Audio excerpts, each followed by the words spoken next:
He will present to you now a dramatic interpretation of Dr. Martin Luther King's I Have a Dream speech, performed during the March on Washington in 1963. Russell D. Pierce.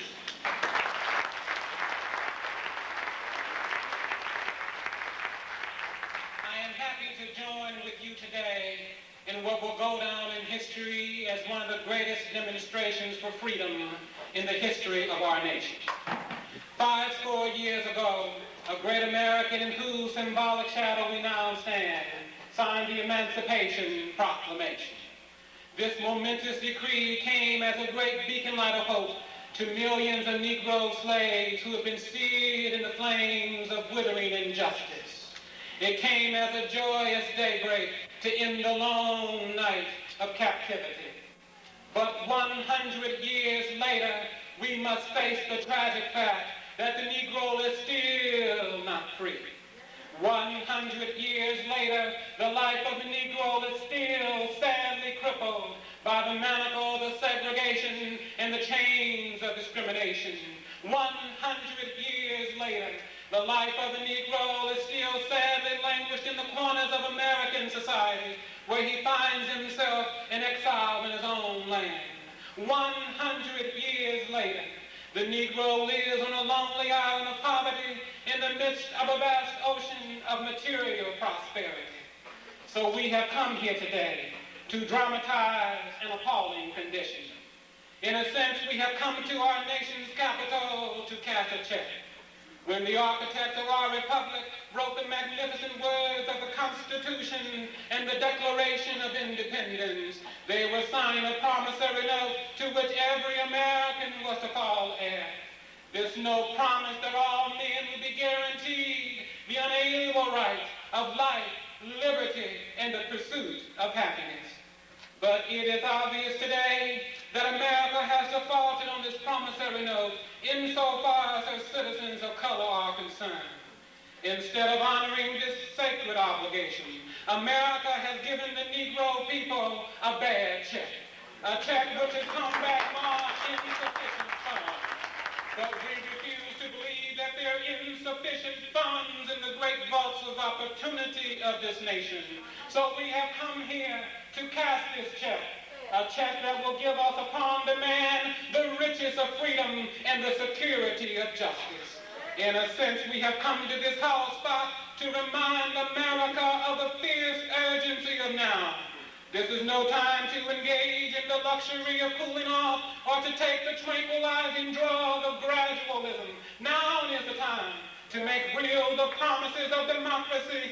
Now is the time to rise from the dark and desolate valley of segregation to the sunlit path of racial justice. Now is the time to open the doors of opportunity to all of God's children. Now is the time to lift our nation from the quicksands of racial injustice to the solid rock of brotherhood. It would be fatal for the nation to overlook the urgency of the moment and to underestimate the determination of the Negro. This weltering summer of the Negro's legitimate discontent will not pass until there is an invigorating autumn of freedom and equality. 1963 is not an end, but a beginning. Those who hoped the Negro needed to blow off steam and will now be content will have a rude awakening if the nation returns to business as usual. There will be neither rest nor tranquility in America until the Negro is granted his citizenship rights, and the whirlwind of revolt will continue to shake the foundation of our nation until the bright day of justice emerges. But there is something I must say to my people who stand on the warm threshold which leads into the palace of justice. In the process of gaining our rightful place, we must not be guilty of wrongful deeds. Let us not seek to satisfy our thirst for freedom by drinking from the cup of bitterness and hatred. We must forever conduct our struggle on the high plane of dignity and discipline. We must not allow our creative protest to degenerate into physical violence. Again and again, we must rise to the majestic heights of meeting physical force with soul force. The marvelous new militancy which has engulfed the Negro community must not lead us to a distrust of all white people. For many of our white brothers, as evidenced by their presence here today, have come to realize that their destiny is tied to our destiny and that their freedom is inextricably bound with our freedom. We cannot walk alone. And as we walk, we must make the pledge that we shall march ahead. We cannot turn back now. For there are those who are asking the devotees of civil rights, when will you be satisfied? We can never be satisfied as long as the Negro remains the victim of the unspeakable horrors of police brutality. We can never be satisfied as long as the Negro's body, heavy with fatigue of travel, cannot gain lodging in the motels of the highways and the hotels of the cities.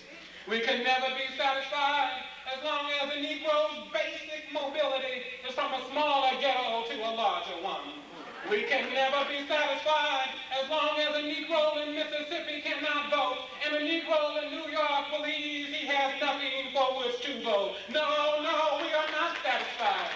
And we must not be satisfied until justice rolls down like water and righteousness like a mighty stream. I am not unmindful that many of you have come here out of great trials and tribulations. Some of you come here fresh from narrow jail cells. Some of you come from areas where your quest for freedom left you battered by the storms of persecution and staggered by the winds of police brutality. You have been the veterans of creative suffering. Continue to work with the faith that unearned suffering is redemptive. Go back to Mississippi, go back to Alabama, go back to South Carolina, go back to Louisiana, go back to the slums and ghettos of our northern cities, knowing that somehow this situation can and will be changed. Let us not wallow in the valley of despair. I say to you today, my friends, that in spite of the difficulties and frustrations of the moment, I still have a dream. It is a dream deeply rooted in the American dream. I have a dream that one day this nation will rise up and live out the true meaning of its creed. We hold these truths to be self-evident that all men are created equal. I have a dream that one day on the red hills of Georgia, the sons of former slaves and the sons of former slave owners will be able to sit down together at the table of brotherhood. I have a dream today. I have a dream that one day, even the state of Mississippi, a desert state sweltering with the heat of injustice and oppression, will be transformed into an oasis of freedom and justice. I have a dream that one day, my 4 little children will live in a nation where they will not be judged by the color of their skin, but by the content of their character. I have a dream today.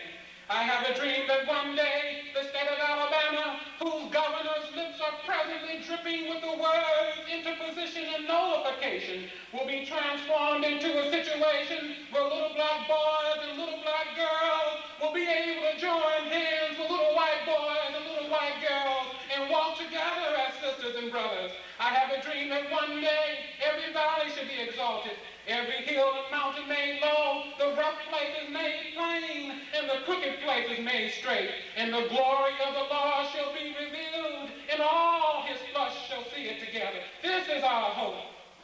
This is the faith in which I return to the South. With this faith, we'll be able to hew out of the mountain of despair a stone of hope. With this faith, we'll be able to transform the jangling discord of our nation into a beautiful symphony of brotherhood. With this faith, we'll be able to work together, to pray together, to struggle together, to go to jail together, to stand up for freedom together, knowing that one day we will be free. This will be the day when all of God's children will be able to sing with new meaning. My country, 'tis of thee. Sweet land of liberty, of thee I sing. Land where my fathers died, land of the pilgrim's pride. From every mountainside, let freedom ring. And if America is to become a great nation, this must become true. So let freedom ring from the mighty mountains of New York. Let freedom ring from the high Alleghanies of Pennsylvania. Let freedom ring from the snow-capped Rockies of Colorado. Let freedom ring from the curvaceous peaks of California. But not only that, let freedom ring from Lookout Mountain of Tennessee. Let freedom ring from Stone Mountain of Georgia. And when we let freedom ring, when we let it ring from every village and every hamlet, from every city and every state. We will be able to speed up that day when all of God's children, black men and white men, Jews and Gentiles, Protestants and Catholics, will be able to join hands and sing in the words of the old Negro spiritual, free at last, thank God Almighty, we are free at last.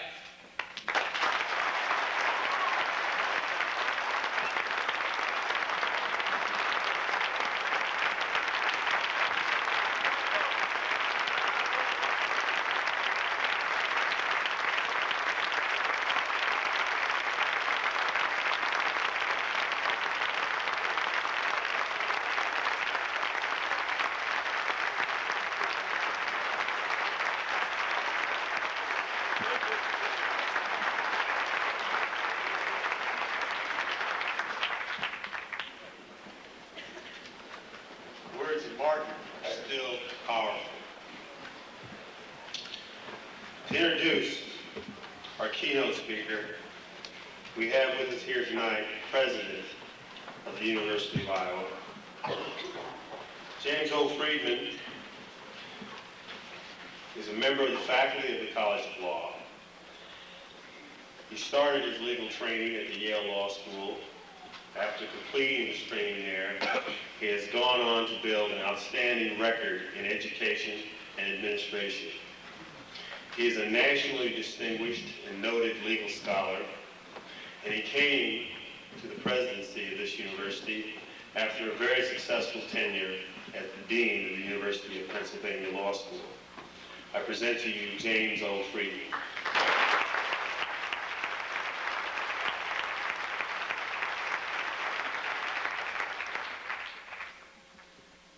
This evening's program marks the culmination of the university's week-long commemoration of the first national holiday honoring the memory of Dr. Martin Luther King, Jr.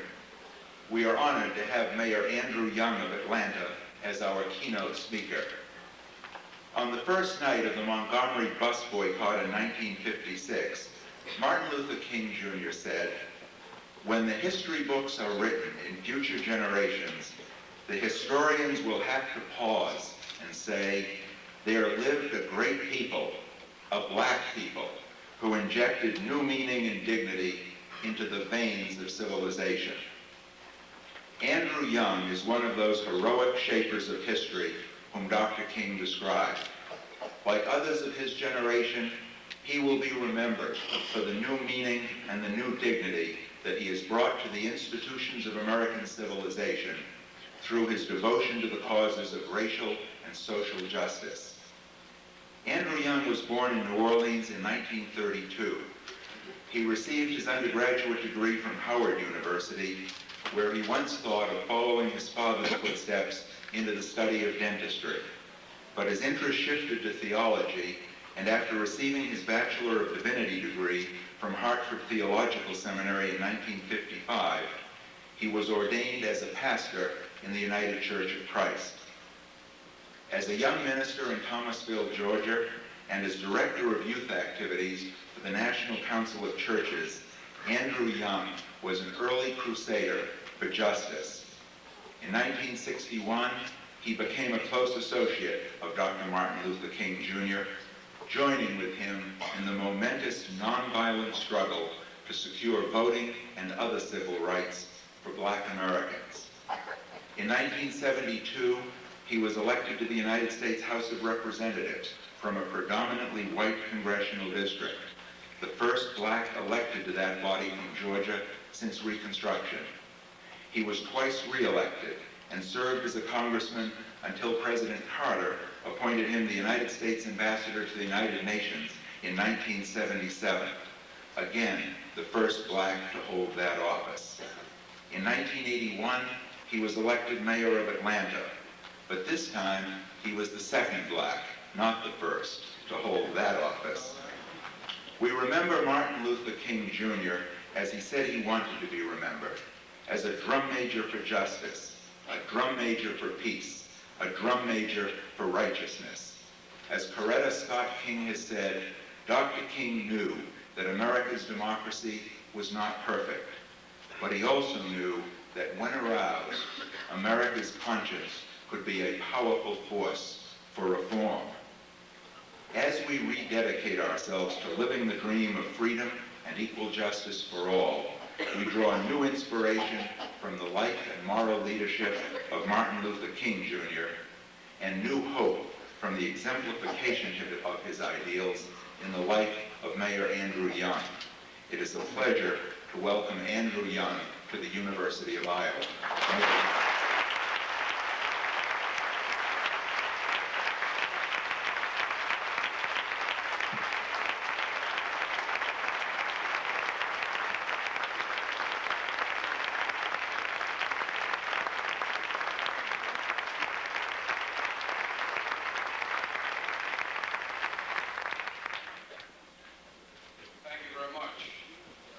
This has indeed been a thrilling occasion for me to share with you as you recall and resurrect your own sense of heritage and the life and work of Martin Luther King. It's a pleasure for me also to have an opportunity in these hallowed academic halls to share with you some of my insights into the struggle that I must confess I look back on as very much the good old days, when life was very simple and we knew what we were struggling against. And yet, in order to understand some of the complexities of this present time, it's important for us to kind of think about how we got here. I want to say that that's probably the first time I have heard the so-called I have a dream speech from beginning to end, and thinking about it and the way you did it so well, I realized that we only talk about the second part of that speech. The speech that Martn thought, the part that Martn thought was important and historically significant was the section about America having presented the Negro with a bad check. And that begins to put us into this perspective that we find ourselves now. Martn talked about a movement to end racism, poverty, and war. He adopted as the slogan of the Southern Christian Leadership Conference, to redeem the soul of America. And we were going to redeem the soul of America by developing a method of ending racism, poverty, and war. I think looking back now on the last 30 years, remembering what the South was like, remembering what the nation was like, totally legally segregated, we have to say that in terms of breaking down the dividing wall of the legal barrier of race, that we have almost totally demolished that barrier. That right now